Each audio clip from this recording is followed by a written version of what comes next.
नमस्कार। आज की समीक्षा में आपका स्वागत है, आपका बहुत बहुत स्वागत है और मैं हूं आपका पीसी सिंह। आज की चर्चा ऋषि सुनक के ऊपर। ऋषि सुनक भारतीय मूल के ब्रिटानी पॉलिटिशियन हैं और जिनको कि इंग्लैंड में प्रधानमंत्री बनाया गया है, वो प्रधानमंत्री निर्वाचित हुए हैं। ये ऐसी घटना है जिसके बारे में चारों तरफ से प्रतिक्रिया हो रही है। कल के अखबार में एक बहुत बड़े प्रोफेसर हैं, उन्होंने कहा है, लॉर्ड मेघनाथ देसाई, उन्होंने कहा कि ये अनयूजुअल है। निश्चित रूप से हमने अमेरिका में इसका उदाहरण है, बराक ओबामा और कमला हैरिस का उदाहरण मिलता है और भी कई जगह, लेकिन जहां तक इंग्लैंड और का इतिहास है, ये पूरे आज ये घटना, इसकी सूचना मिलते ही न सिर्फ इंग्लैंड में बल्कि भारत में तो उससे भी ज्यादा लोग इसके ऊपर में चर्चा कर रहे हैं।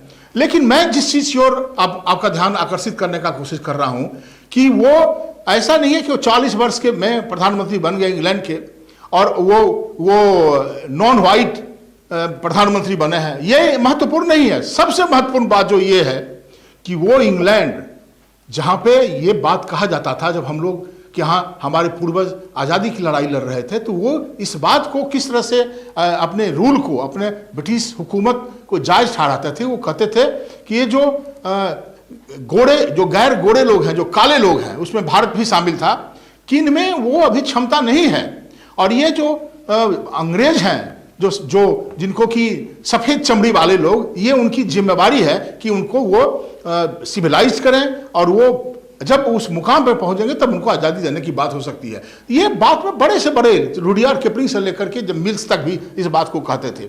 आज उसी इंग्लैंड ने एक भारतीय मूल के व्यक्ति को प्रधानमंत्री बना करके एक बड़ा मुकाम हासिल किया है।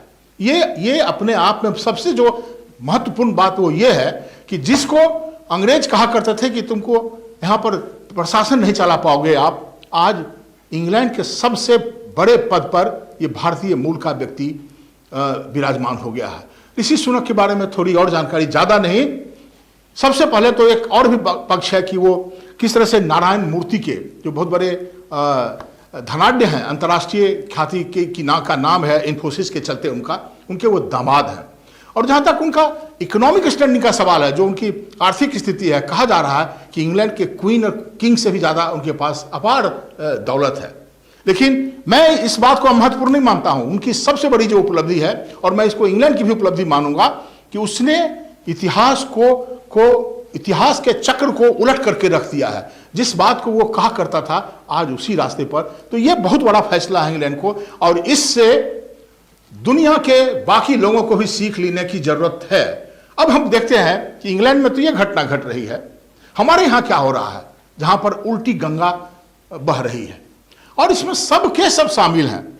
हम जब अपनी ओर देखते हैं हिंदुस्तान में, तो कहीं ना कहीं मुझे लगता है कि जब इसके ऊपर में चर्चा होती है तो हम अपने जो कॉलोनियल पास से इतना ज्यादा मतलब प्रिजुडिस्ड हैं कि कुछ अच्छे चीज को भी एक्सेप्ट करने के लिए तैयार नहीं है। सबसे महत्वपूर्ण बात है, आप सड़क का नाम बदल दीजिए, आप बिल्डिंग का नाम बदल दीजिए, आप इतिहास को बदल दीजिए या बाकी चीजों की बदल दीजिए, सच्चाई आपके सामने। क्या ये आप कर सकते हैं? आप हिंदी को अचानक लागू करके किसी भी चीज में, साइंस में, कितना प्रैक्टिकल है, कितना यह व्यवहारिक निर्णय होगा, इस पर सोचने की जरूरत है।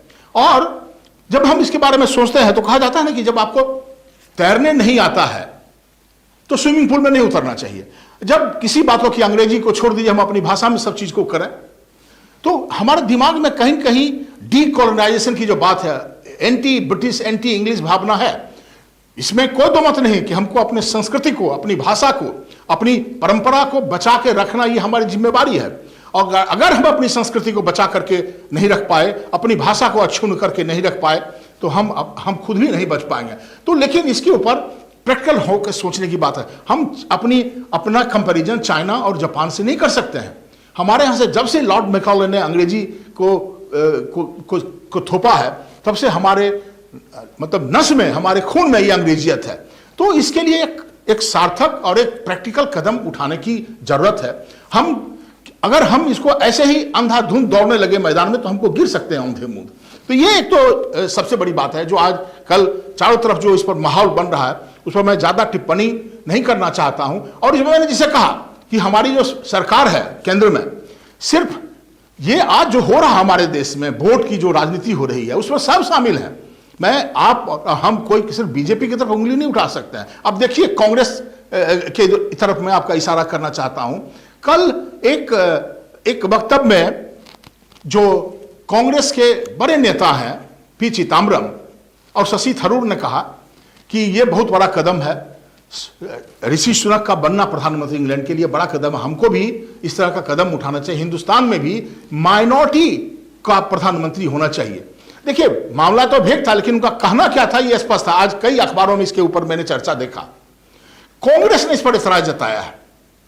कांग्रेस ने क्या ऐतराज दिया कि यहां पर माइनॉरिटी हो चुके हैं बहुत सारे। सच बात है, मनमोहन सिंह को ले लीजिए, माइनॉरिटी प्रधानमंत्री हो चुके हैं, कई मुस्लिम प्रेसिडेंट भी हो चुके हैं, लेकिन इन दोनों का इशारा था कि क्या मुस्लिम हिंदुस्तान में, इसके ऊपर में चर्चा उन्होंने किया। और फिर कांग्रेस का सीधा सा बात है, क्या कांग्रेस मैं समझता हूं कांग्रेस का ये जो वक्तव्य है उसके स्पोक्स पर्सन का, उसके पीछे पॉलिटिकल एंगल क्या है कि अगर हम अभी इस बात को कहते हैं कि यहाँ जो माइनॉरिटी है, जो जिस तरह से धर्म का आधार पर जिसके खिलाफ बोल रहे हैं, उसमें से अगर कोई प्रधानमंत्री आता तो मेरा हिंदू वोट का क्या होगा।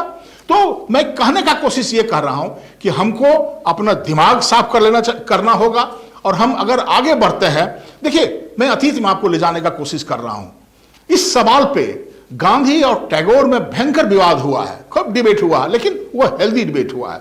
इस पर आप देखेंगे टिप्पणी चाहे जवाहरलाल नेहरू का, चाहे और भी कई लोगों का, तो आपको पता चलेगा कि गांधी तो हमेशा इस बात की वकालत करते थे कि जो स्वदेशी है उनका बड़ा इस पर दावा होता था और वो किसी बाहर की तरफ नहीं देखना चाहते थे। इस पर कई लोगों ने, नेहरू भी उनसे इसके पर उनका डिफरेंसेस था और टैगोर ने तो काफी कड़ा मतलब विरोध जताया था।